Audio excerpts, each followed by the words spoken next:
Dear students, viewers, and the subscribers, welcome to the IAS Mentor. This would be our lecture number 14 in the series Indian Polity. And the objective of this particular series is to provide a broader framework about the subject Indian Polity. And in the process, we'll also cover certain important books, especially the books like LAXMIKANTH will be covered in detail as we will complete this particular series, which will go on for another 3 to 4 months before I complete this particular series. And every lecture will try to cover a substantial theme very conceptually in a crystal clear manner so that it will be very useful for the students.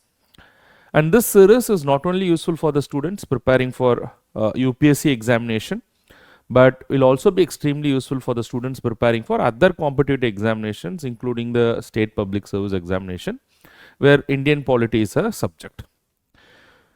So from the beginning, we have covered the basic things right now. We have tried to understand probably as to what a constitution is. We have tried to understand as to what are the historical background behind the drafting of Indian constitution, how the Constituent Assembly of India was established, what was the design of the Constituent Assembly, what are some of the important features, salient features in the Indian constitution, and apart from that, what are the various key terms that are going to repeatedly use in the subject Indian polity. And of course, we also touched upon the different types of majorities that is used in the parliament and the state legislature, which is provided in the constitution. And of course, we also seen the philosophy of the Indian constitution, that is nothing but the preamble to the constitution of India. So all these things are nothing but we are building the foundation. We have not even entered into Article 1 of the constitution. And today we are entering into the part 1 and the Article 1 of the constitution. So we'll try to cover the part 1 of the constitution in today's lecture, which is basically titled as Union and its Territories. And part 1 of the constitution consists of Article 1, Article 2, Article 3 and Article 4.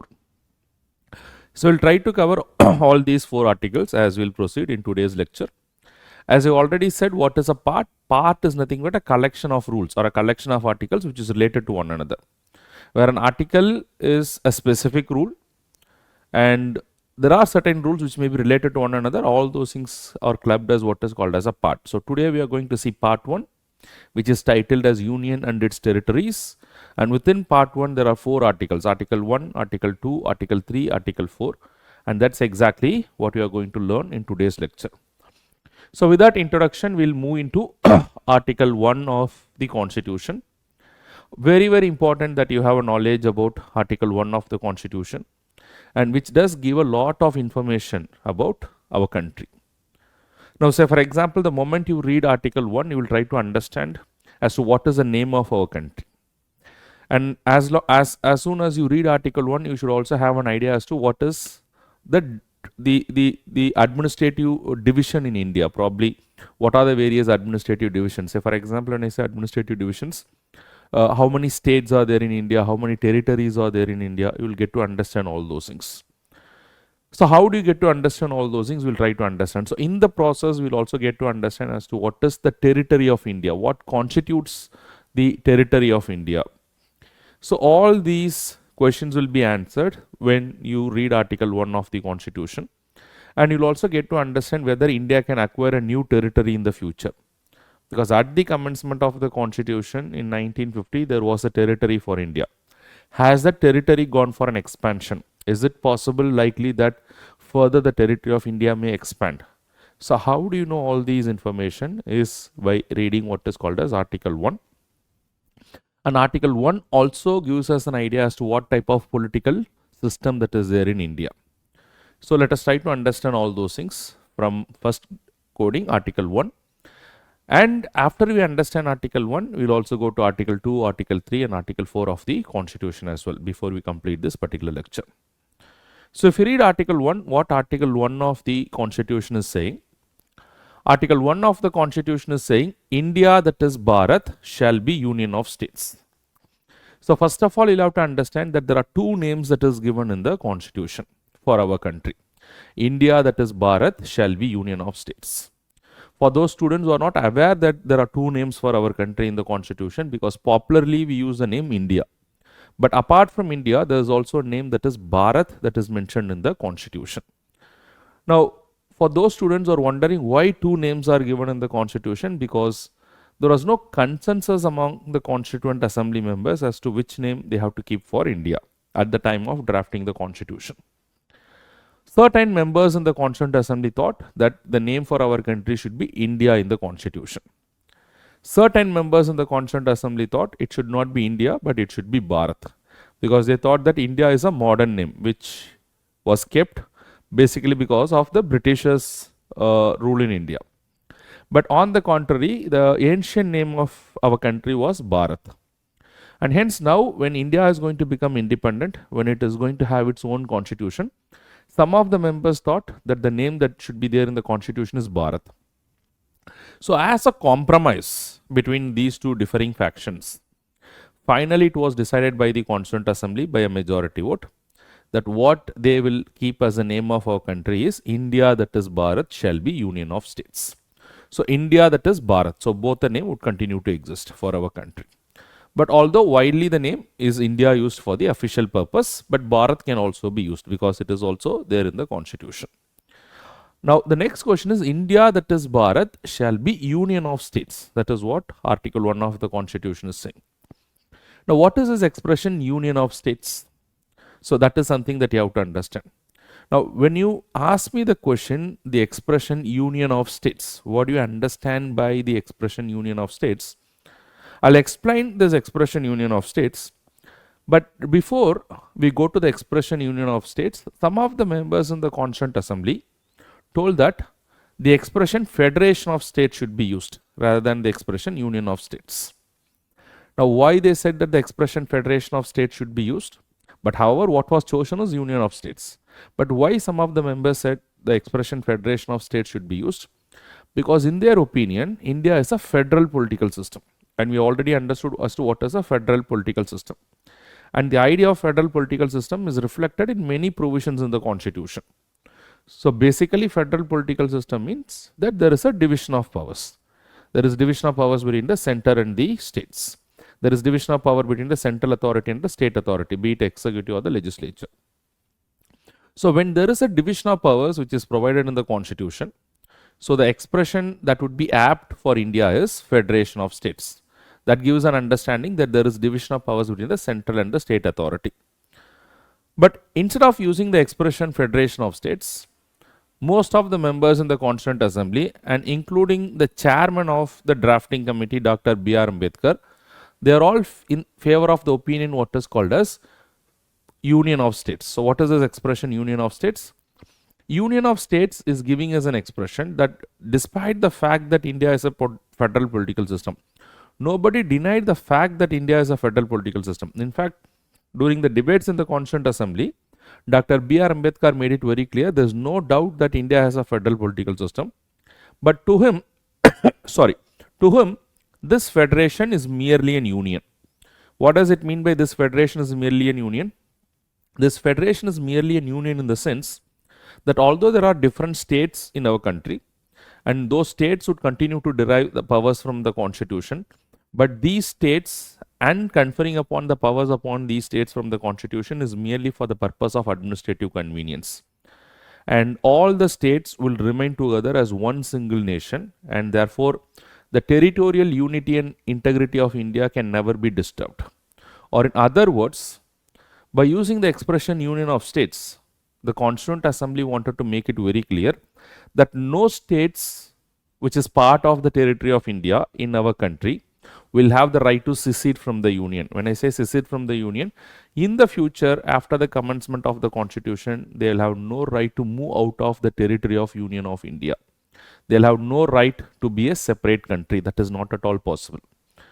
So that is why, in order to ensure this, they wanted to use the expression what is called as Union of States to say that despite the fact that India is a federal political system, that more powers are conferred upon the Union, and the states will not have the right to secede from the Union. So this is the basic understanding you'll have to have in your mind as to when I say as to what is the expression Union of State means. Now Union of State does not denote that it is a unitary political system. Union of States does not mean that India is not a federation. union of state only signifies that the states will never have the right or never have the power to move out of the territory of India. So that is not at all possible, but the union can unilaterally destroy the states. So two things that you have to understand: while the states in India will have no right or power to secede from the union, move out of the union, but can the union unilaterally destroy the states? That means, can the parliament or the union unilaterally alter the states in our country even without the concurrence of the particular state? That is very much possible. So all these things has to be inferred when you see the expression what is called as union of states. So now you have understood India, that is Bharat, shall be union of states. And what else do you understand when you read Article 1? You will also understand when you read Article 1 of the Constitution as to what is the territory of India. If you see the territory of India, Article 1 of the Constitution says that the territory of India, that is the political territory of India, shall consist of all these things. What shall it consist of? It shall consist of the territory of the states. It shall consist of the territory of the union territories.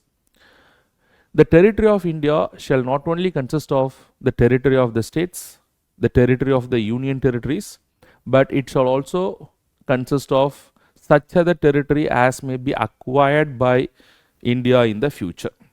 So that means it is also reflecting the idea of sovereignty, that India in the future as a sovereign state can acquire new territory. And if they acquire new territory, then those territories will also be part of the Indian territory. So this is what basically you'll have to understand by reading Article 1. So it gives as to what is the name of India and what is the meaning of the expression union of states, what shall comprise of the territory of India, the territory of the states, the territory of union territories, and such other territory as may be acquired by India in the future. So presently, can you tell me what would be the territory of India? The territory of India would be the territory of all the states, which means basically today we have got 28 states plus territory of all the union territories. Today we have got 8 union territories. 28 states plus 8 union territories is the territory of India. But if India acquires a new territory tomorrow, that can also become the territory of India. So that is what Article 1 of the Constitution is saying. But Article 1 of the Constitution is not saying that as to how India can acquire a territory. So it does not say all those things. It only says that India can acquire a territory. So as far as how India can acquire a territory, if you ask me this particular question, India can acquire a territory as per the international laws and international norms. So for example, there are multiple ways of acquiring a new territory. It can be by war. India can go for an annexation. India can take police action, or India can enter into a treaty with any of the other countries. So thereby it can acquire a new territory. So basically by using any of these internationally recognized practices and norms, India can acquire a new territory. But however, if India acquires a new territory, how they shall be admitted into the territory of India? Because whenever a new territory is acquired, you will have to bring that into the Constitution of India. How it is to be done, who is authority to do that, we will see that. But before getting into that, we have seen that Article 1 talks about what shall be the territory of India. It consists of the territory of the states, the territory of union territory. But where do we find the names of these states? Where do you find what is the territory of each and every state? Where do you find the names of the union territories? Where do you find the territory of each and every union territories? And if you look into Article 1 of the Constitution, Article 1 of the Constitution says, if you want all these informations, you can go and look that in the Schedule 1 of the Constitution. So what you have learned about schedules? Schedules are nothing but they are appendix, or they are like tables which are attached to the Constitution. So whatever information normally you cannot give it in a particular article, you put that separately in an organized manner in the schedule. So what is the source of Schedule 1? It is nothing but Article 1. And where you will find what is called as the names of the states, the names of the union territories, and the territories of the states as well, and the union territories is also mentioned in Schedule 1. So this is basically what you'll have to understand about Article 1 of the Constitution. Is it clear to all of you what is Article 1? So let me just take a moment to see what you have read under Article 1. Article 1 basically talks about what? Article 1 talks about India, that is Bharat, shall be union of states. It talks about the name. It talks about what is this expression union of states means. And then it also gives an idea as to what are all the various states and what are all the various union territories in the country and probably what constitutes the territory of India, and it also gives us information that India can acquire a territory in the future. And if you have to see all the information about the states and union territories, including the names and the physical territory, you can go and look it in the Schedule 1 of the Constitution. Now the second question is, now we are quite clear when we read Article 1 of the Constitution that yes, of course, India can acquire a new territory. And in fact, India has acquired a number of new territories after the commencement of the Constitution. And if you know some of the territories that India has acquired subsequent to the commencement of the Constitution, you can put it in the comment box, whatever you know. But before I proceed further, so we have understood that India can acquire a new territory. But when India acquires a new territory, it should also reflect in the Constitution of India. Just because India has acquired a new territory, say let us assume by a treaty with a foreign country or treaty with some other external territory of India, which is external territory which is external to India, it does not automatically become part of the Constitution. While India can acquire territory by war, while India can acquire territory by annexation, but to bring that particular territory into India, to admit that particular territory into India, so thereby you will also make changes in the Constitution. Who is authority to do that? And that is explained in Article 2 of the Constitution. So for that we should also understand as to what is given in Article 2 of the Constitution. So what is Article 2 is saying? It is a parliament who shall have the power to admit or to establish new territory into the Union. So you'll have to have a very clear understanding that if India acquires a new territory, acquiring a territory means always something which is external to the territory of India. That means if India is there, and outside India you are acquiring some territory, and that acquiring territory can be done by any of the international laws. But to bring that territory and to admit that territory into India, you will have to make changes in the Constitution. And then you can admit that particular territory into India, and who is the authority to do that is the Parliament of India on such terms and conditions as the Parliament may deem it necessary. So to admit or to establish a territory which is external to the territory of India into India, so who is authority to do that? It is only the Parliament of India. And how they shall be admitted or established within the territory of India? On such terms and conditions as the Parliament may deem it necessary. For example, when I say as on such terms and conditions, on such terms and conditions as the Parliament may deem it necessary, that means whenever a new territory is acquired outside the territory of India, whether that territory shall be admitted as a state into India or whether the territory is admitted as an union territory into India, who is going to decide that? It will all be decided by the law that is made by the Parliament. So the Parliament can make a law and they can decide this. So to give an example, say for example, subsequent to the commencement of, after the commencement of the Constitution, India has acquired many territories. Say for example, India has acquired Puducherry. So Puducherry was not part of India when India became independent or when India had the Constitution. It was under the control of French. And only in 1962, Puducherry became part of the Indian Constitution.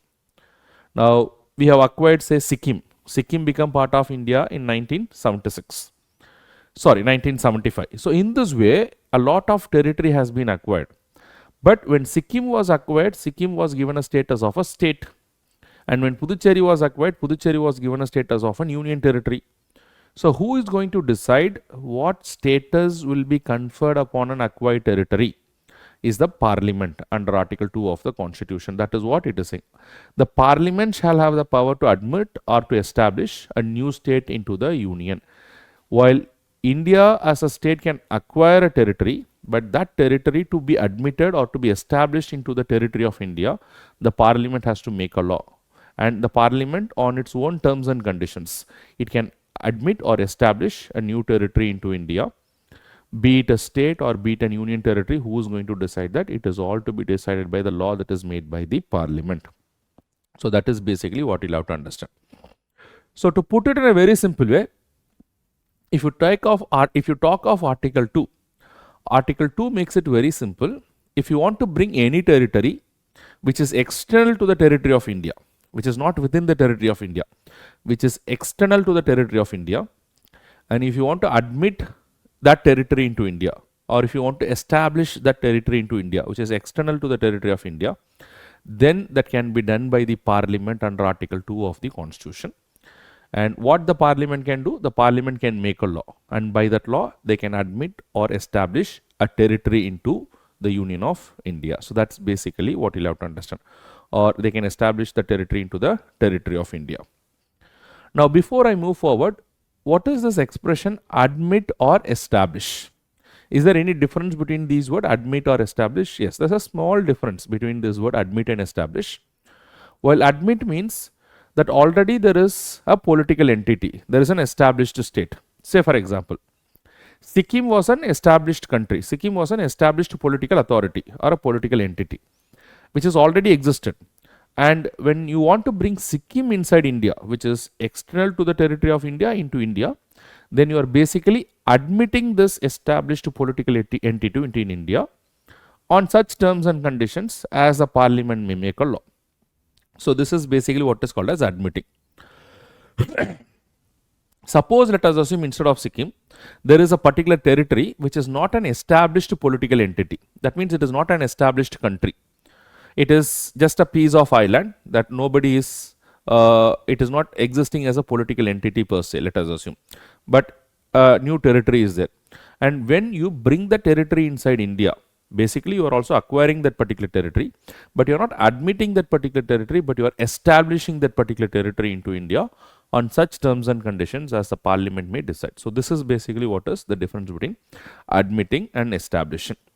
But one thing that you have to understand very clearly under Article 2 is who has a power to admit or to establish a territory into India which is external to the territory of India, and then bringing that into the territory of India, it is the Parliament.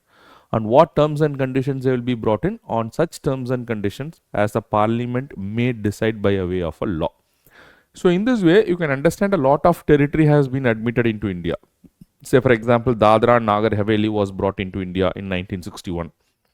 Goa, Daman, Dayu, Puducherry, they were all admitted into India in 1962. Sikkim was admitted and as a separate state by the 36th Constitutional Amendment Act in 1975. So, but all these things has been done by the power that is given to the Parliament by virtue of Article 2 of the Constitution. So now we have understood as to how to admit or establish a new territory into India. Whenever I say new territory, I am just stressing upon this particular point. A territory which is external to India is brought into India. But it might also be possible that we'll have to do a lot of internal reorganization within our country. Which means whenever you bring in a new territory inside India, which is external to India otherwise, then you are bringing it inside India. That means it is going to add some territory to our country.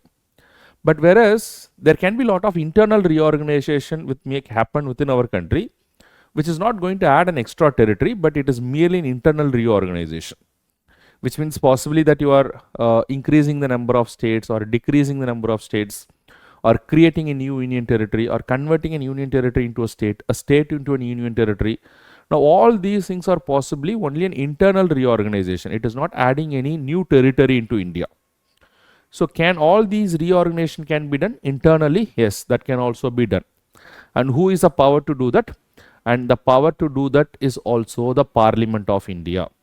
And that power is given to the Parliament under Article 3 of the Constitution. So here you can understand as to what are the powers which is given to the Parliament under Article 3. So basically, what is the power that is given to the Parliament under Article 3?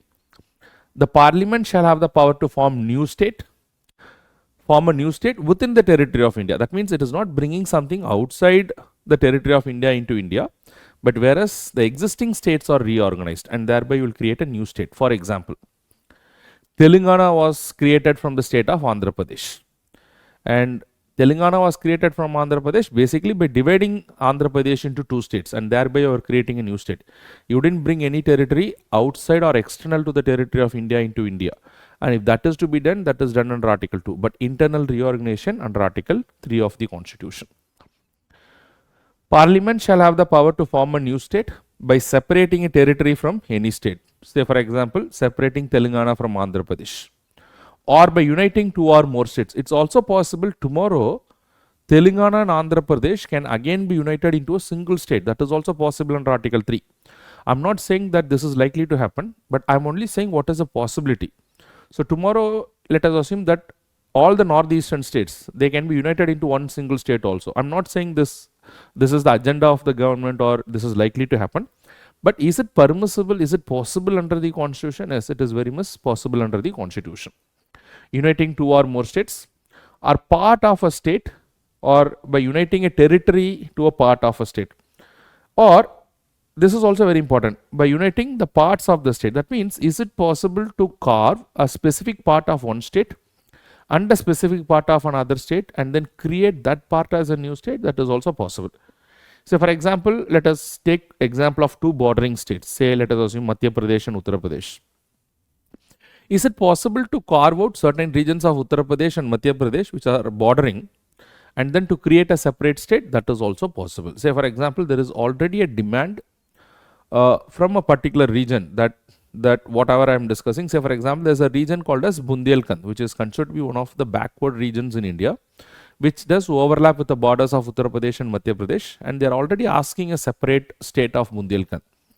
Can that be created by carving some regions of Uttar Pradesh, some regions of Madhya Pradesh, and then make it as a separate state? Yes, if the parliament wants to do that, the parliament can do that under Article 3 of the Constitution. And then the last thing is uniting a territory to a part of a state. So is it possible to unite a territory to a part of a state? That is also very much possible. Say for example, is it possible Puducherry to be united with the state of Tamil Nadu? Puducherry is what? It's a territory in India. It's basically an union territory, and therefore it is also within the territory of India. But Tamil Nadu is a state. Is it possible that Puducherry can be merged with the state of Tamil Nadu? Yes, that can also be done under Article 3 of the Constitution. But however, remember one factor that you have to keep in your mind: under Article 3, whatever you do under Article 3, it does not add an extra territory into India. It only merely reorganize everything within the territory of India. So this is basically what you'll have to understand under Article 3 of the Constitution. The parliament, by doing so, what they can do under Article 3, they can increase the area of a state. Say for example, tomorrow Telangana and Andhra Pradesh are merged. It will increase the area of a state. Telangana is divided from Andhra Pradesh. It can decrease the area of a state. It can decrease the area of Andhra Pradesh. Alter the boundaries of the state. So whenever you merge a state or you demerge certain areas from a particular state, it is going to alter the boundaries of the state. And apart from all those things, under Article 3, the parliament also has the power to rename certain states. So it is not only about creating a new state, it is not only about altering the boundaries or increasing the territories of a particular state, but the parliament under Article 3 of the Constitution also has a power to what? The parliament under Article 3 also has the power to rename the names of the state. Say for example, the state of Madras at the commencement of the Constitution was renamed as Tamil Nadu. So who has the power to do this? It is the law that is made by the parliament. The name of the state Orissa has been now renamed as what is called as Odisha. So who has the power to do that? The parliament by a law can do all those things. So which article in the Constitution is giving the power to parliament to do all those things? It is basically Article 3 of the Constitution. Is that clear to all of you? So this is basically what you'll have to understand under Article 3. And under Article 3 of the Constitution, you try to understand not necessarily that the states can be reorganized, even the union territories can also be reorganized under Article 3 of the Constitution. So this is basically what you'll have to understand under Article 3. But the basic difference between Article 2 and Article 3 of the Constitution, under Article 2 of the Constitution, try to understand that it does not deal with what is called as internal reorganization. What is Article 2? Article 2 is giving the power to the parliament to admit or establish a new territory into India, but you are bringing the territory outside the territory of India into India. That is basically what is Article 2. But what is Article 3? Article 3 is talking about what is called as basically internal reorganization. We are not even bringing even a single square kilometer of territory into India under Article 3, which is external to the territory of India. Whatever is already within India, we are making or we are going for an internal reorganization. And who is authority to do that? It is the parliament which is authority to do all those things. But most importantly, Article 3 of the Constitution is saying as to what is the procedure to do internal reorganization under Article 3. In both the cases, both in case of Article 2 and Article 3, so who is having the power to do all those things? To admit or to establish a new territory into India, it is the Parliament. To make internal reorganization within the territory of India, including renaming the states, it is the power of the Parliament. In both the cases, it is the power of the Parliament. But with regard to Article 3, how the Parliament can exercise its power, a procedure is given in the Constitution. So, we will try to understand that particular procedure which is given under Article 3. We will discuss that particular procedure as to how the Parliament can exercise its power under Article 3. But under Article 3 of the Constitution, I said that the Parliament has a power to rename the states. Now, tell me who has a power to rename the capital cities of a particular state. Within a state, if they have to rename certain cities, if they have to change the capital cities of a particular state, if they want to rename some of their cities. So, who has a power to do that? Is it the Parliament, or is it the state legislature, or is it the concerned state government? So, if you know the answer, you can put it in the comment box. Just think about it. Now, anyways, you can put that in the comment box, or otherwise I'll discuss that later in the next class. Now come to Article 3 as to what is the procedure by which the Parliament has to exercise its power under Article 3. Now, what is the power that is given to the Parliament under Article 3 is that basically they can make a law, and by that law they can go for internal reorganization. And how do they have to make this? There is a procedure that is given in the Constitution. And what the procedure says? First of all, a bill has to be introduced in this regard. Say for example, when Telangana was created from Andhra Pradesh, to make this change, to give effect to this particular change, first of all, a bill has to be introduced, and the bill that was introduced in the Parliament is Andhra Pradesh Reorganization Bill that was introduced. But what the procedure is saying, before this Andhra Pradesh Reorganization Bill is introduced, even before the bill is introduced, the person who wanted to introduce this particular bill, probably a member of Parliament who wanted to introduce this particular bill in the Parliament, has to take the prior recommendation of the President. That's the first step. That means, in other words, without taking the permission of the President, without the recommendation of the President, they cannot introduce this bill in the Parliament. They cannot table the bill in the Parliament. This is not normally how the bills are tabled in the Parliament. Normally, you don't have to take the permission of the President, except under certain special circumstances like this. But in case if the bill is intending to reorganize the states under Article 3, sorry, first of all, the person who wanted to introduce this particular bill, that is a member of Parliament who wanted to introduce this particular bill, he or she has to take the prior recommendation of the President. That means they have to seek the approval of the President.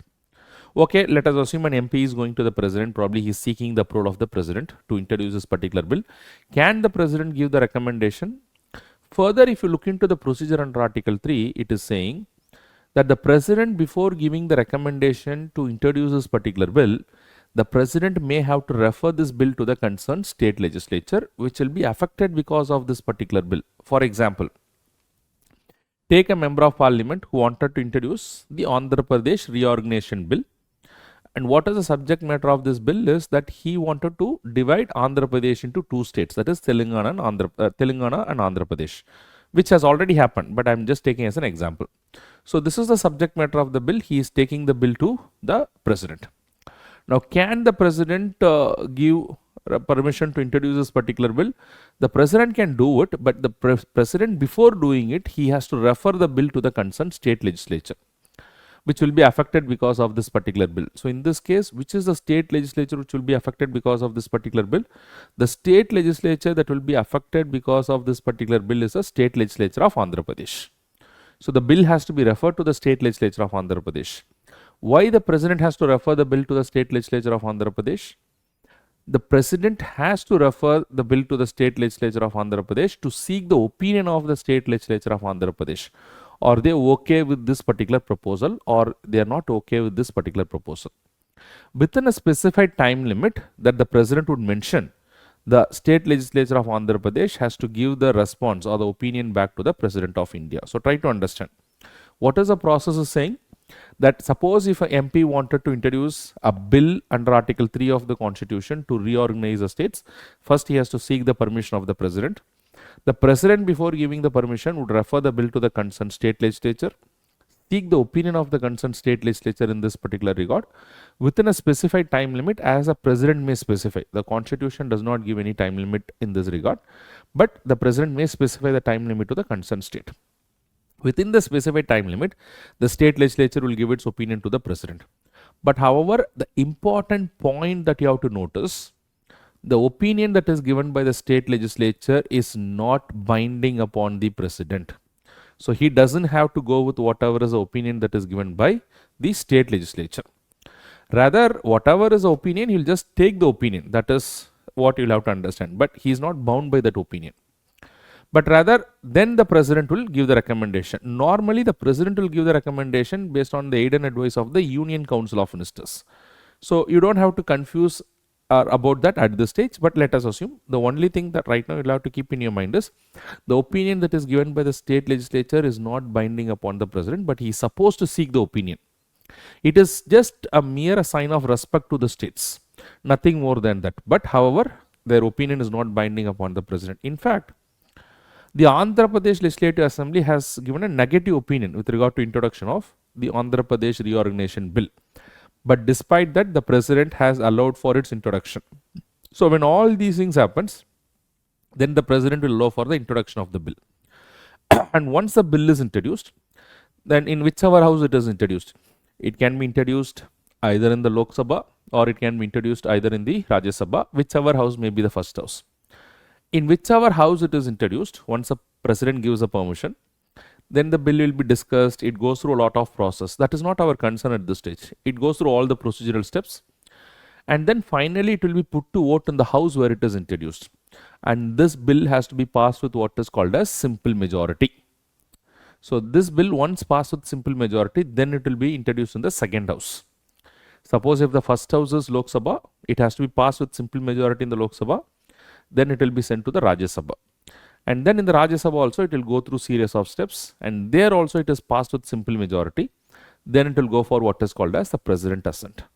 And moment the President gives the assent, then the bill becomes an act, and then they can give effect to the provisions of this particular bill. Suppose if the provision of this particular bill is separating Telangana from Andhra Pradesh, so this can be implemented once the President gives the assent to this particular bill after the bill is passed by both the houses of the Parliament by simple majority. Now the key thing that you have to understand in these procedures is, first thing that you have to understand is that the President cannot give the recommendation to introduce his bill without referring it to the concerned state legislature. And the opinion that is given by the state legislature is not binding upon the President. And once it is introduced in the houses, it has to be passed with simple majority in both the houses. And then the President gives the assent, the bill becomes an act, and this is the way by which you can reorganize the states in India. This is the way that you create a new state by dividing an existing state. This is a way by which you merge existing states into single state. This is a way by which you create an union territory into a state or a state into an union territory. All these things are followed under Article 3 using this particular procedure only. This is the basic understanding you should have with regard to Article 3 of the Constitution. But now we are getting into an important question. And without this particular question, your entire understanding will not be complete when it comes to Article 1, Article 2, Article 3 and Article 4. So what is Article 1 of the Constitution is saying? Article 1 of the Constitution is saying that India, that is Bharat, shall be Union of States. It is talking about the names. It is also discussing what constitutes the territory of India. And if you want to know all those things, you can go and look into Schedule 1. Further, it is also saying that India can acquire a new territory. And if India acquires a new territory as per the international laws, how it can be brought into the territory of India, how it can be admitted or established into the territory of India, who is authority to do that? It is the Parliament which is authority. On such terms and conditions, it may do it. So anything external to the territory of India into India, Article 2. And any internal reorganization within the territory of India. And that is done under Article 3 of the Constitution. And who is authority to do that under Article 3 of the Constitution? That is again the Parliament, which will do it under Article 3 of the Constitution. So this is basically what you'll have to understand under Article 2 and Article 3 of the Constitution. But before we complete, we should also understand what is given in Article 4 of the Constitution. Without understanding what is given in Article 4 of the Constitution, our understanding will not be complete. So the basic question that I wanted to put across is, suppose whenever a law is made by the Parliament, either under Article 2, that is admitting or establishing new territory external to India into India, or internally reorganizing the territories in India under Article 3. In both the cases, the Parliament has to make a law. But my question is, will the Parliament has to make a law by simple majority or by a special majority? And for that also under Article 3, I have given the answer that it has to be passed by simple majority. Okay, assuming that it has to be done with simple majority, whenever a law is passed by the Parliament by a simple majority, and I hope you understand as to what is a simple majority. And that's the reason I've already explained the different types of majority in our previous lectures. For the students who are directly watching this particular lecture, I will suggest you to go and watch a separate video that I've done on the majorities. So you will understand, but for your easy understanding, I'm saying what is simple majority? It is the majority of the members present as well as voting. So whoever is present and whoever is voting, a majority of that is what is simple majority. Okay, let us assume that the law made by both the Parliament in case of Article 2 and Article 3 requires a simple majority, let us assume. And when they make a law by a simple majority, now once a law is made either under Article 2 or under Article 3, will it make any changes in the Constitution? So just think about it for a moment. Do you think whenever a Parliament makes a law under Article 2, that is admitting a new territory into India, or any internal reorganization under Article 3, in both the cases the Parliament has to make a law, and will it make any changes in the Constitution? The answer is yes or no. And the answer is definitely yes, it will make changes in the Constitution. Where specifically it will make changes in the Constitution, you should have an understanding. It will make changes in Schedule 1, and as well as it may make changes in the Schedule 4 of the Constitution as well. So why it is going to make changes in the Schedule 1? Because you might know what is Schedule 1. The Schedule 1 of the Constitution talks about what is called as the names of the states and the territories of those states. Say for example, when Telangana was created from Andhra Pradesh, so now you'll have to include a name of a new state, that is Telangana, and accordingly the name of the new state has to be included in the Schedule 1 of the Constitution. And not only that, because Schedule 1 also consists a territory corresponding to every state. So you will have to include some territory to Telangana. Not only you will have to include territory to Telangana, you will have to reduce the territory of Andhra Pradesh. So all these changes has to be made in Schedule 1 of the Constitution. Not necessarily under Article 3. You will have to make changes in the Schedule 1 when you bring a new state into India also. Say for example, when Sikkim was brought into India, so you'll have to mention the name of Sikkim in the Schedule 1 of the Constitution, and you'll have to mention the corresponding territory of Sikkim in the Schedule 1 of the Constitution. So either you make a law under Article 2 or under Article 3, it might be, it is necessary that rather you'll have to make changes in the Schedule 1 of the Constitution. And not just in the Schedule 1 of the Constitution, you may have to make changes in the Schedule 4 of the Constitution also, because Schedule 4 of the Constitution talks about what is called as allocation of seats to Rajya Sabha. So allocation of seats to Rajya Sabha is mentioned in Schedule 4. So every state in our country is allocated some seats in Rajya Sabha. And where do you find this information as to how many seats are allocated to Rajya Sabha? And that is mentioned in the Schedule 4. Say for example, for Andhra Pradesh, there was 18 seats in Rajya Sabha. And when Telangana was created from Andhra Pradesh, the number of seats in Andhra Pradesh to Rajya Sabha was reduced to 11. And remaining 7 seats was allocated to what is called as Telangana in the Rajya Sabha. So accordingly, these changes should also reflect in the Schedule 4 of the Constitution. And similarly, say for example, when Sikkim was brought into India under Article 2, Sikkim was allocated 1 seat in the Rajya Sabha. So you'll have to include the name of Sikkim and allocate 1 seat in the Rajya Sabha for Sikkim. And to that extent, you'll have to make changes in the Schedule 4 of the Constitution.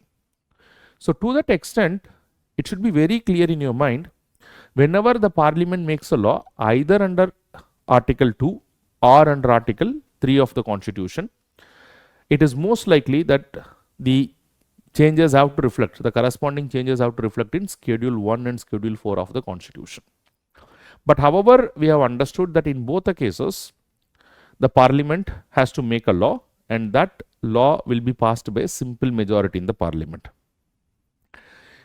So is it okay that the parliament can make a law by a simple majority and thereby you will make changes in the constitution? Now, why I am asking this particular question is, already we have learnt, or this may be the general understanding of most of the students, that whenever the parliament or whenever the constitution is amended, and we have read that the constitution can be amended by a parliament, and the authority to amend the constitution is nothing but the parliament, and the parliament can amend that by what is called as a special majority. Only by way of a special majority they can amend it. Special majority is a larger majority. But here the majority in both Article 2 and Article 3, it is saying simple majority. So my question is a simple majority correct, or does it require a special majority to amend the constitution? Because law made under Article 2 and Article 3 is going to make changes in the constitution in Schedule 1 and Schedule 4, which is part of the constitution. So my question is, does it require a special majority or a simple majority? Just think about it for a moment. And the answer is that under Article 2 and Article 3, the parliament can make a law, and the parliament can make a law by a simple majority, and by that simple majority itself they can amend Schedule 1 and Schedule 4 of the constitution. So now you can ask me a question, sir, you have already taught us that whenever the constitution is amended, the parliament can do that, but the parliament requires to introduce a constitutional amendment bill which has to be passed with special majority. But here you are saying that the parliament can make a law under Article 2 and Article 3, and that law can be passed by a simple majority, and that can make changes in the Schedule 1 and Schedule 4 of the constitution. Yes, this is also true, because there are certain exceptions under the constitution. The constitution itself gives certain exceptions, wherein it says not necessarily every amendment that is done to the constitution has to be done by special majority. There are certain areas, there are certain provisions in the constitution which can be just amended by a simple act of parliament, provided that is authorized under the constitution. A similar authorization is given to amend the Schedule 1 and Schedule 4 of the constitution by the parliament under Article 2 and Article 3 by using a simple majority, and that power is given to the parliament by virtue of what is called as Article 4 of the constitution. This is where you will have to understand as to what is Article 4. I said that normally the constitution is amended by what is called as a special majority, but not in all the cases. There are few exceptions, and those exceptions should be guaranteed in the constitution itself or provided in the constitution itself. So with that idea, come to Article 4. What is Article 4 is saying?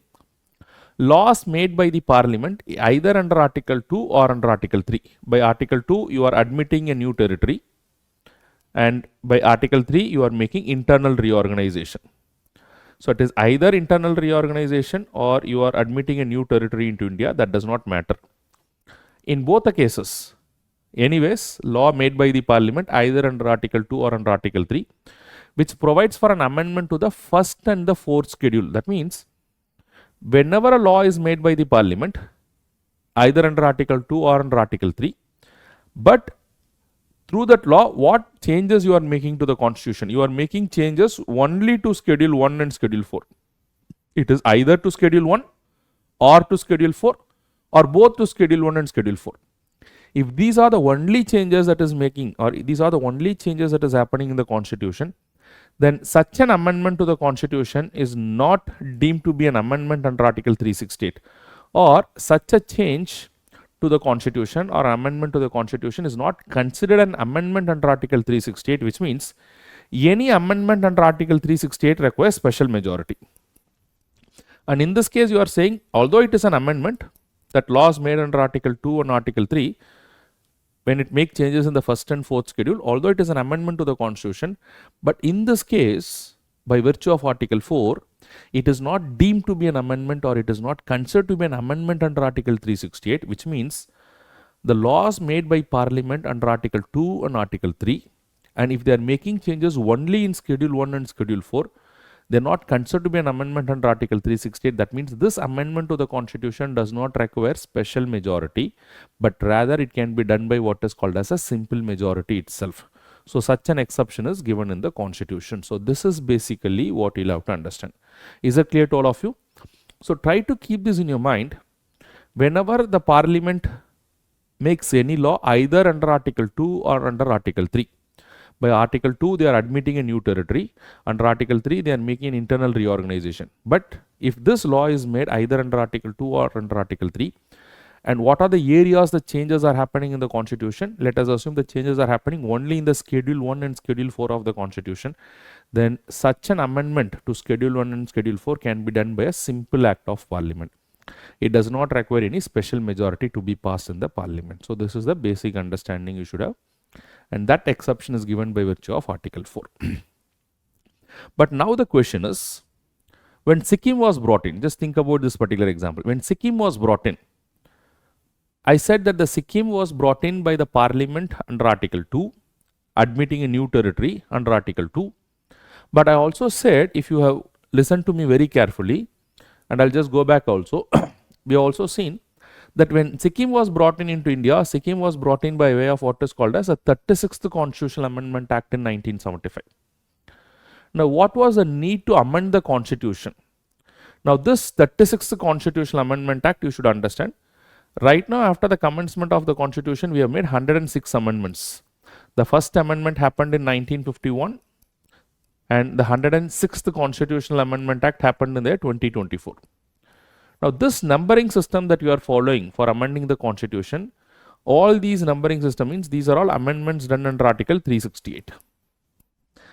And when I say that these are all amendments done under Article 368, they are all amendment that has happened to the constitution by way of special majority.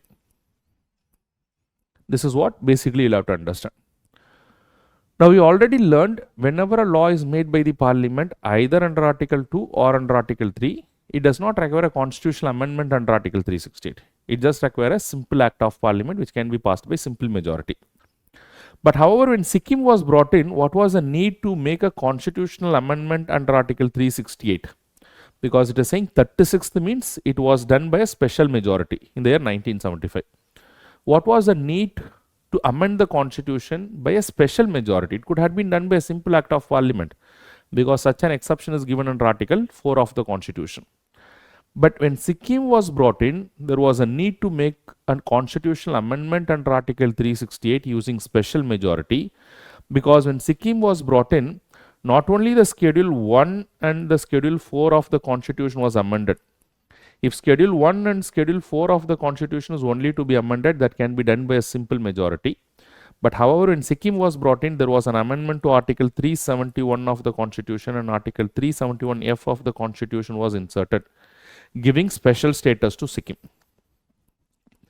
And whatever is the exception that is given in the constitution to laws made under Article 2 and Article 3 is that they can make changes only to Schedule 1 and Schedule 4 of the constitution.